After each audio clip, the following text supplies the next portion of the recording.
Energiamajanduse telgitagustes. Hello everybody and welcome to the next episode of ABB Estonia podcast. I'm here today with Sergey Kalashnikoviga. Hello everyone. And Risto Rosina. Hey. And my name is Jaanus Karu. I'm heading the System Drives Engineering Department in Estonia. I'm working in Estonia in reliability testing team as testing manager. And I'm Estonian Drive Products Engineering Manager. And we have gathered today here to cover the topic of reliability engineering and discuss a little bit about the practical applications of it with drives. So maybe let's go directly to the very basics. Could you please explain what reliability engineering is? Reliability is a statistical term actually, but I would explain it that way. Everybody is talking usually about the quality. You know, this is good quality, this is bad quality. So quality would be something like a picture in time. Reliability would be like a movie out of these pictures. It's how the quality changes in time. And by definition, it's a probability of a system to work within its intended functions for a specific amount of time. So for example, you have a phone, iPhone, and it doesn't work in sauna. Is it good quality or bad? That has to be defined by the specifications, right? So if its sauna is 100 degrees and it doesn't work, maybe it shouldn't, but maybe it should work at 50 degrees. So reliability would be something that you can rely that the system would work. Every morning you start your car and it does get started. Then you would say, okay, this is good system. But if it doesn't, that's when you start feeling the pain. So reliability is undervalued when it is, but when it's not present, then you feel the consequences. So I would describe it that way. Okay. Could you maybe bring even more examples about how reliability is in everyday use? I see. We are now using a bunch of different products, different systems, and they all systems are based or designed. There are multiple components that are existing in the system. And if one of the components in the chain fails for some reason, then the whole function might not be working. So for example, in a car again, it consists of different systems, right? You start the ignition, it doesn't start. The whole car doesn't start. But maybe the broken component is just one candle in the engine. So reliability of a system would be dependent of the reliability of components.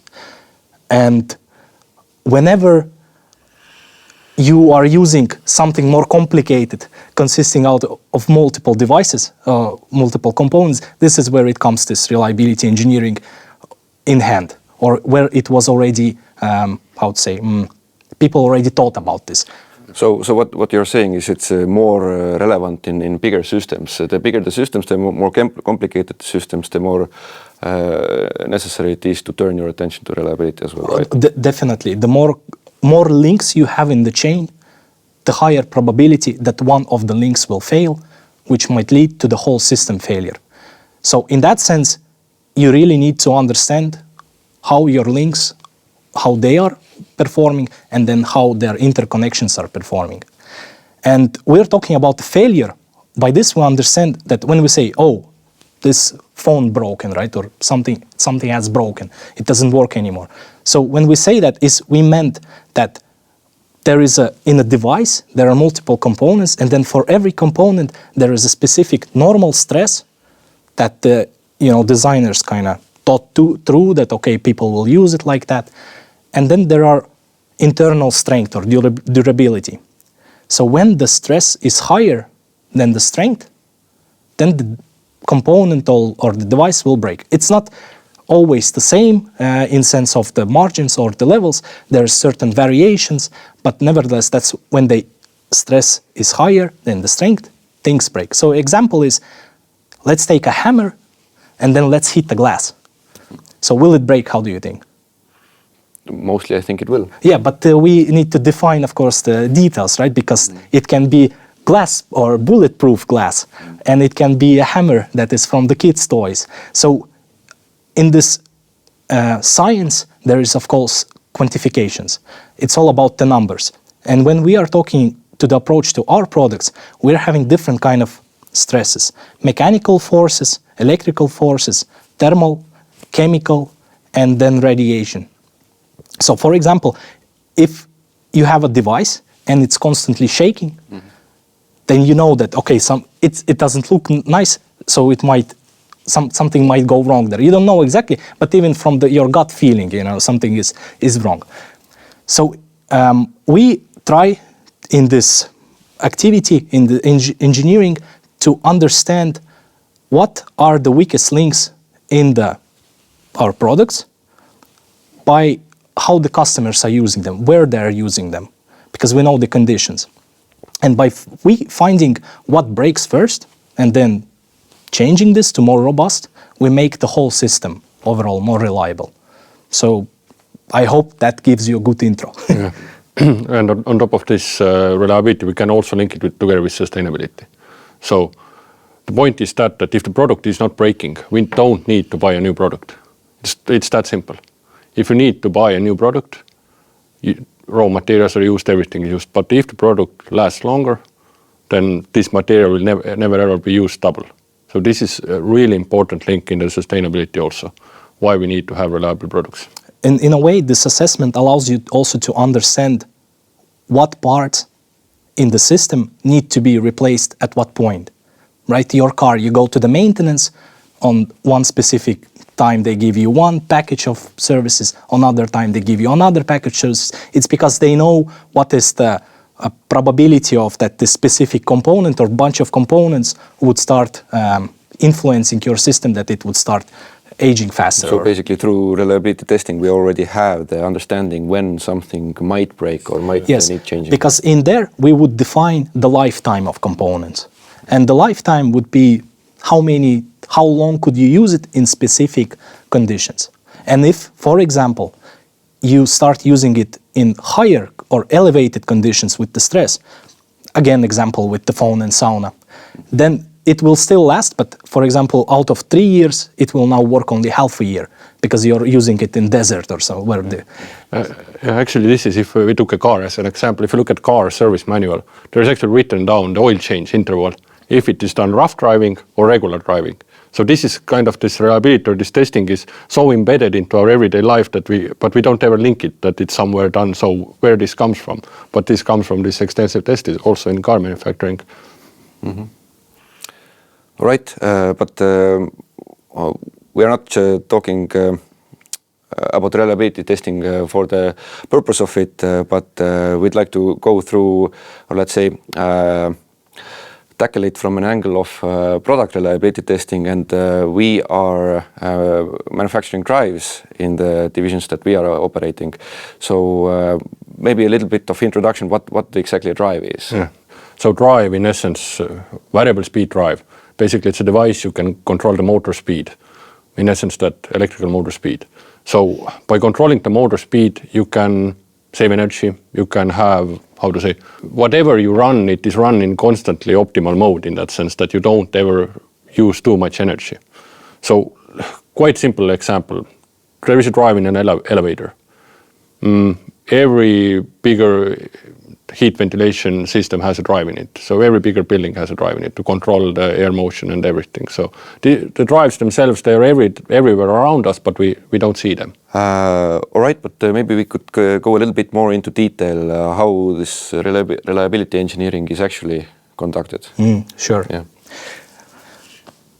It all comes in the center of it, as in center of ABB is a customer. So they would define how and what they would like to get. Ultimately, they are saying we would like our device to perform good in specific conditions, different industries, different applications. And all of these different applications and industries, they all have their nuances. In some cases, it's more about the environment where the drives are. In some cases, more about the control. And our goal in engineering is to translate these requirements into a solution. Certain requirements are set by the customers. After it's done, you generate certain solution. Then you would verify the solutions in one way or another. Assess the test result. If the test result is good and it passes, then it can go forward. If it's not, then you do redesign. it's kind of in this iteration loop going, and that is how it's done. And you are usually setting this requirements before you're starting a project. So you really, the core is to talk with the customers and then understand what are they needing and what are the details in their use. And we can, quite a simple example, drive as a device, it's used everywhere. But how the drive ages, let's say in windmill application versus a sawmill application somewhere or elevator application, they're totally different. And the aging factors are different. If we try to hit three birds with one stone, we usually fail because the applications themselves and aging factors are different. So this is what Sergey also mentioned, that we have to understand the customer profile, what they are actually running. And the closer we get to the customer profile, the better we are in verifying this. And what is the idea is, one of the requirements is the lifetime requirement of a drive. And they say, we want our drive to run for 10 years, for example, right? This is the time where they would have this useful time. But how can we verify that this device will work for 10 years without waiting for 10 years, right? That's not that, hey, 10 years later you get a call and then, okay. Well, product development would be a bit too long then. I think we would not be in a business if we would be resting 10 years. So things change so rapidly. So what you actually do is in the aging, you could accelerate the lifetime of a device. An idea is simple. You would elevate the stress, but not to this point where the things are broken, right? It doesn't make sense because it will give you no information. You would like to go to the limit of the weakest component. So, right, you elevate the stress, but your upper is limited by the weakest. And then you would like to keep at this high stress for as long as possible. Basically, elevated stress causes faster aging. So imagine you're flying a plane and there's a big turbulence. And the captain goes, okay, everybody fasten their seatbelts, and then you're remembering all the prayers you forgot. And then you suddenly find out that you have a bunch of gray hair. It's because you experienced a lot of stress, and now you aged. So same with the components. But again, the stressors are different. Nobody is telling you about the turbulence. It's more about the conditions. And one of the biggest impacts on the drive aging on all the electronics is the temperature. Temperature cycles or elevated temperatures, this is something that is reducing the lifetime of a device. And our goal in Estonia, as part of the quality journey that ABB does, is to test those devices, drives, in elevated stress conditions to find out the improvement points. And we do it in two different frameworks. One is for R&D, and so research and development. When somebody starts a new project, they would put their new concept and they would like to test it and verify it, and it's part of our gate model. So all the projects that go through development have to go through this endurance testing. Another part is the ongoing reliability testing, when something is already produced, and then you're taking random samples and then looking at how they would age and how would this device perform when it's, old. And I don't know if I can open up the numbers, but we definitely did find some good cases where it saved ABB reputation and money by improving this quality. And the point of that is that we have to find those before release. This is the main point. So if the product is already released to the market in R&D phase, how many products we would already have in the field, that would be bad in that sense. Then trying to fix it, all of the service, what we need to do, and on top of the reputation, of course, that we cannot afford it. And also if you look what is done in active life cycle on this ongoing reliability testing phase, there the point is that we take those random samples in production. Okay, we have some type of, I wouldn't say risk, or some amount of drives we still send to the fleet, but we minimize the amount we have in there, that we can find the batch failures, understand those, and can be proactive. But why are we doing this ongoing reliability testing if we have done the accelerated lifetime testing already in the development phase? So let's look logically. How many components, electronic components we have in our drives? Thousands. And there are so many variations, so many different materials. Everything can change over time. And we are changing. We are replacing components. Yeah, of course, this also, but our supplier processes, our own processes, everything can change. So this is why we take those random samples and kind of verify that the processes behind it are the same. So rather than just hoping that the processes are the same, everything is the same, even the raw material is the same, we can't just count on that. So this is why we test. And I think this is why we are kind of so successful also in the drives market, that we do a lot more that actually, is needed by standard in that sense, that we do a lot more in quality and reliability world. You, Sergey, already mentioned briefly one aging factor, which is heat then. But can you maybe open up a little bit more, like in detail, what's going on in the reliability tests? Like we are using heat for aging the materials, the products, but is it only heat that we are using? Is there something else as well? The heat is the main stressor for the drives, for especially the semiconductors and more importantly the IGBTs. For them it's critical is what is the temperature delta between the lowest point and highest point. The more cycles you would have this temperature differences, the more basically the lifetime of IGBT is defined by the amount of these cycles. Heat is, and what you need to, if you open up the manual of a drive, what you would see, that you can use it from minus 15 to plus 45. That would be stated in the manual. So this would be called operating limit, like that.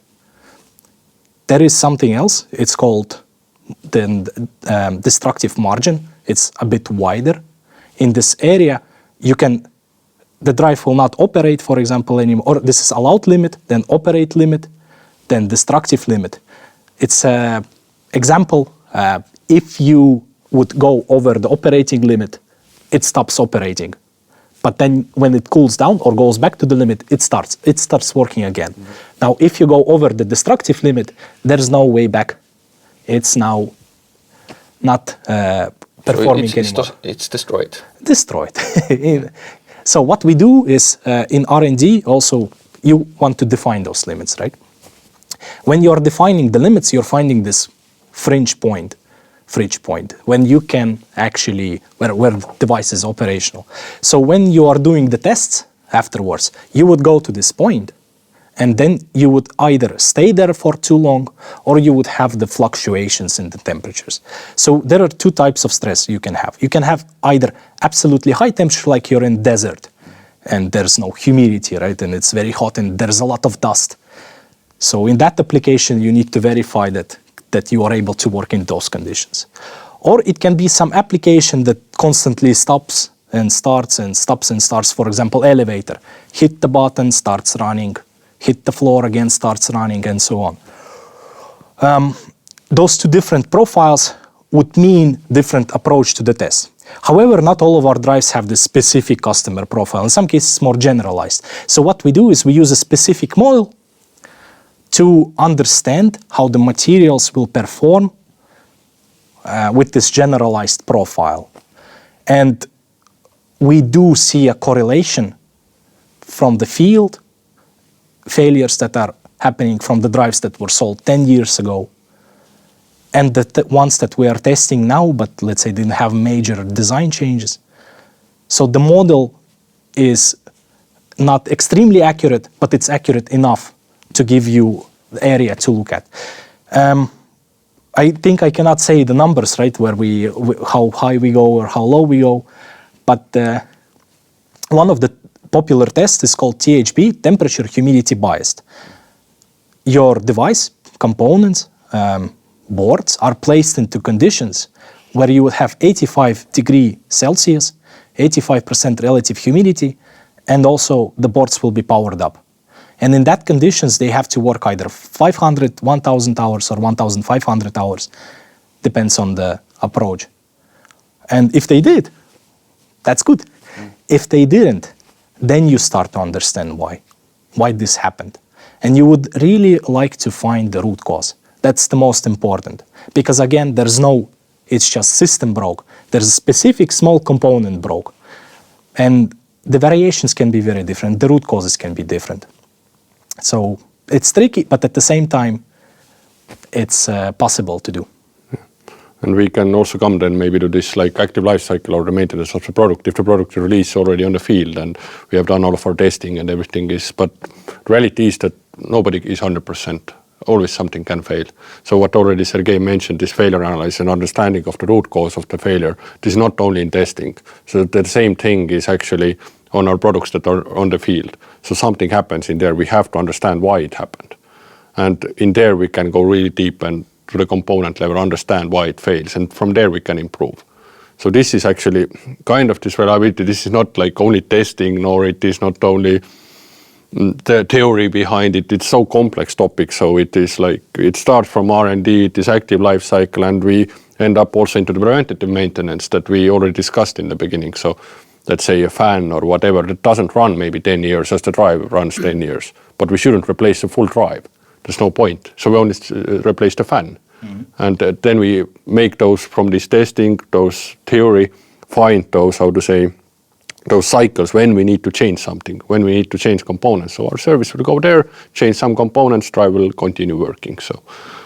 And I would say also that in reliability that everybody is contributing to that, starting from engineer who defines the concept, selects components, manufacturer, what kind of components that they provide, logistics, how they deliver them when they get damaged during the way, assembly, the later testing, then installation, parameterization, all of it would define how the product behaves. So we'd like to kind of control all those areas as much as possible, how the drive is stored after it's delivered, and so on. So there are a bunch of functions, or this big function of reliability has many inputs that defines the outcome.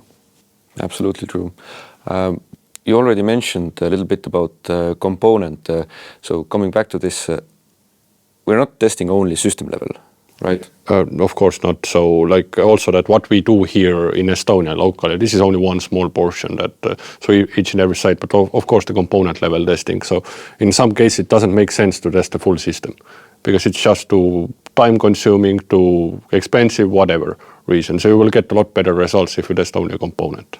Let's say a capacitor, an IGBT, whatever we have in there. So, but that is component. It's again with the levels that there are different level of testing, and we have to have different levels to understand the full picture. So, having only component testing or having only system level testing, that finally doesn't give any value.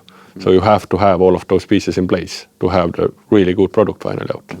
The component is you would have more control, and of course they complement each other.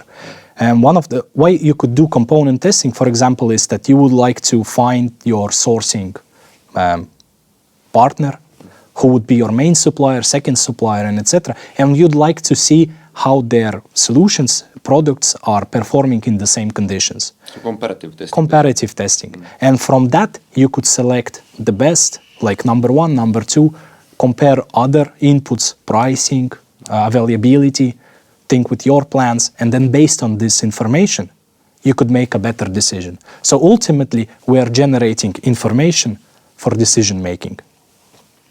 Okay, good.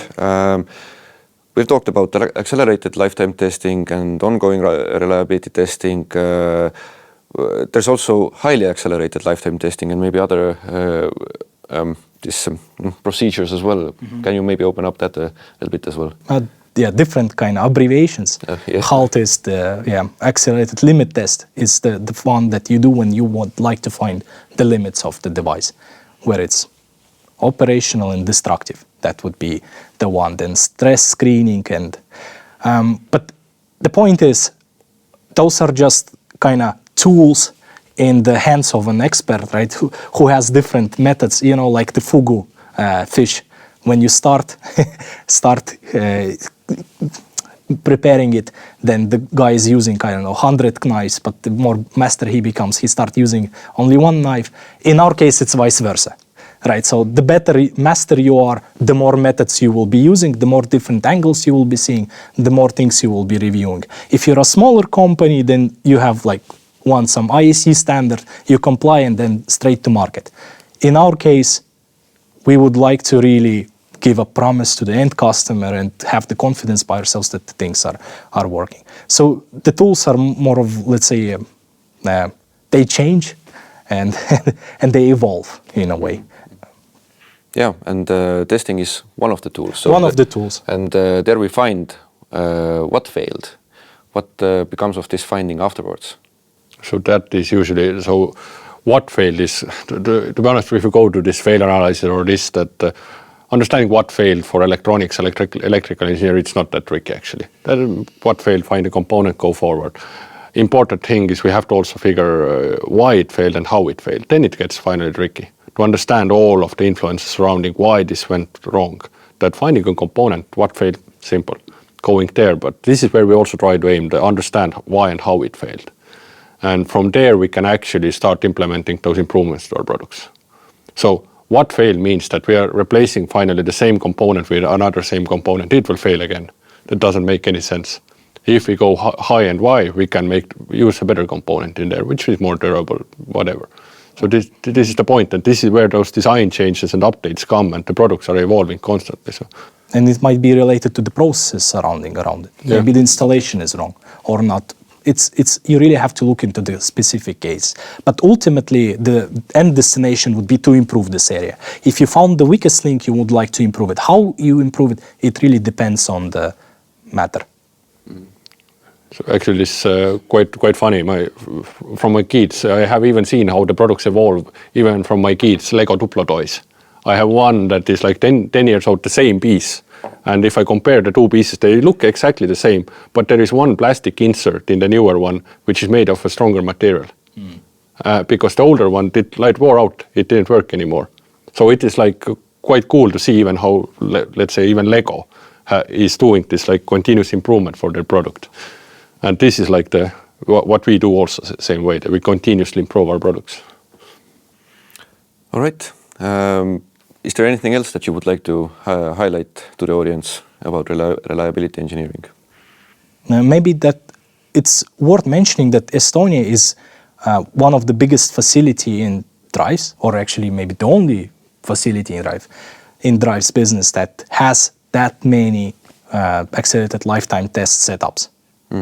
Maybe we can open up these numbers actually, that how much tests are we running on a daily basis, how many setups we have there, how many test setups and containers and so on. Right, so it's called TRC, Drives Reliability Center. It's a building in which we have the test containers, which we call Las Vegas concept. Why? Because what happens inside stays inside. You would like to, if your system would break, you would like to contain the damage. So we would put it into a container. And they are running 24/7, so it's not supervised. Yeah, they are not supervised. Everything is automated. There is data collection going on and data saving. So you are constantly monitoring the drive, and then you are able to see how the parameters behaved in time. That would give you information on, for example, you see that temperature start rising, and then this could be an input that this device is aging. We have 20 now with new systems, 24 setups, system drives, drive products, traction, and the software.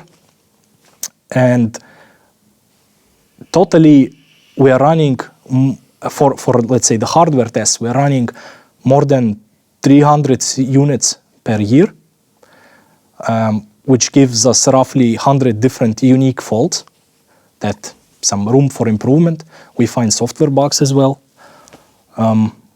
We're testing high runners of ABB R8i, R7i drive products, whole high runner portfolio, medium voltage drives. And also we're testing components. But one of the quite really interesting is the software testing that we do, that we have for drive products. It's again that all the changes that the software guys do, that they will be tested on the real setup, on the real application, that they would see that all the sequences or that the code that they change, the butterfly effect, that you kill the butterfly and then you get the earthquake, that somebody changed one variable name and then the whole code stopped working. So this doesn't happen. And this is what the software tests are for. And for that, we have 6 systems also running here 24/7. Yeah, and in general, this hardware tests are product size-wise that we test from the smallest what we have in our portfolio up till the biggest, basically, and everything in between. So this is the capability. And that is Las Vegas concept also, that kind of if you run prototypes, if you test pilots, they will fail for sure. It is R&D testing. Yeah, you never know what happens there. Never know. And then this containing this into one, and this somehow started in here.